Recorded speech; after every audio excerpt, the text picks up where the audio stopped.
They're gonna hit a small structure, and the only thing that they're racing at this time is the clock. They need to be proficient, and they need to use unmanned systems as best as possible, going through the thresholds, identifying unknown areas and danger areas, and then dealing with threats or identifying threats, all before a human enters that building. Again, we're trying to mitigate loss of life, and we're trying to put an unmanned system where a barrel would go first.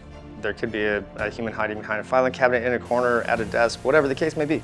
We came up with a shape and color system. Hey, one dummy on the right side, dead space by the filing cabinet.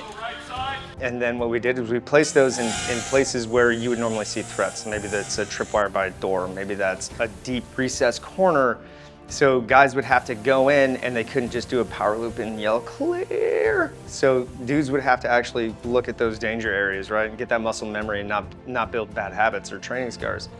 We built a 4x4 PVC frame, and we ratchet strapped that sucker to the top of a Humvee, and we put some golf net around it, zip tied it, and that's good enough to stop a drone, believe it or not, doing about 70, 80 miles an hour, and a Humvee going about 15 to 20 on unimproved roads. We didn't slow them down on purpose, the roads did. Push past us to that entrance on the right-hand side, further past you, right?